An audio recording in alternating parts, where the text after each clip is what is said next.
You're listening to a Sherman's Heads-Up Display video game review.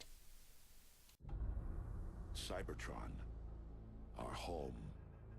For generations it has been a peaceful world, until pride and a lust for power divided us. Now we fight. Transformers. It's a franchise we all grew up with. The story of giant shape-shifting robots pummeling the hell out of each other can never get old. Activision, along with High Moon Studios, has brought forth Transformers, War for Cybertron, and let me tell you, it's a dream come true.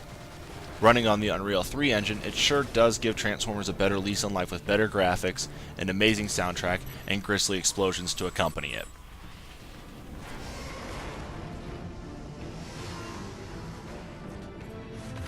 Now, I'm sure I don't need to explain the story of the Transformers. Wait, do I? Well, millions of years ago, a planet known as Cybertron was home to two factions of robots, Autobots and Decepticons. They were at peace, till Megatron decided that peace was just a little too boring. Soon after, a war ensued between both sides, and the planet was torn apart. The Autobots will never sacrifice freedom. Most Transformers games you've seen on the market usually rip off the movies, the animated shows, or even have no real place in the Transformers universe. War for Cybertron makes a new category all for itself. The story doesn't necessarily follow the canon set forth by Hasbro, but does give a different twist as to how everything went down. Essentially, the game plays out in two factions, starting with the Decepticon story. Megatron grows weary with the peace that has lasted between each side, and wants to return Cybertron to what he views as the Golden Age. His plan? Get tons of dark energon, become 10 times as powerful as he is now, and conquer Cybertron. The Autobots, however, see this as a problem and take action against him. The gameplay, like I said, is divided into two factions. First is the Decepticon story, then Autobot. Each side has 5 to 6 chapters, and then about 8 subsections within each chapter. Character choices are limited within each chapter, but never get dull. Each mission will have you either running with 2 artificial intelligence-controlled Transformers, or playing in online co-op with your buddies who can take control of the remaining playable characters. This is where it gets to be annoying.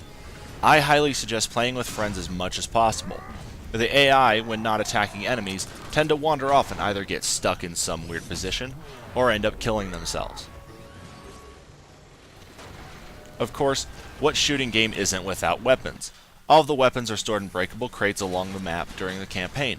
Breaking each box is easy enough to do. Simply melee the crate, or in vehicle mode give it a good hit. Simple enough, I hope.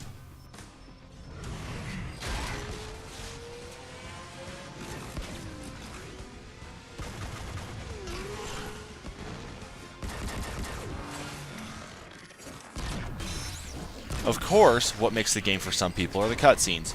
Jumping from a large-scale battle to a cutscene of the Autobots playing their next move to getting right back into battle is what gets me pumped each time I play through.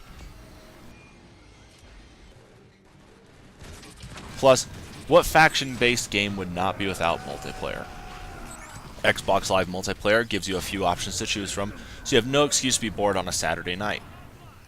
Each mode, of course, is different, starting off with Team Deathmatch consisting of Autobots versus Decepticons. Kill as many as you can to either reach 40 points, or kill as many as you can before time is up. Standard Deathmatch is included as well, which has you pitted one-on-one with everyone else, aiming for a goal of 20 points before time runs out. Power Struggle has more of a King of the Hill feel. Teams must occupy the active nodes to gain points. Conquest is a domination-style match. 3 nodes are scattered across the map, and it's up to you and your team to control all 3 and earn points before time is up. Code of Power is a capture the flag match.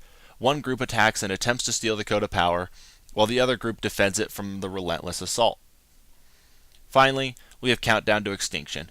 It's a plant the bomb match where a bomb spawns in the middle of the map. Your team has to pick it up and plant it at the enemy base. Once planted, it needs to be protected until it detonates. But, of course, what game isn't without its bugs? When first released, it was hard to enter multiplayer matches either because something wasn't routed right, or it magically timed out. As well as multiplayer issues, there were quite a few campaign issues too. Loading up from a save point would sometimes render you in a completely different color palette. Either the shapes wouldn't load up properly to make you a whole vehicle, or each color on you would become a blurry silhouette.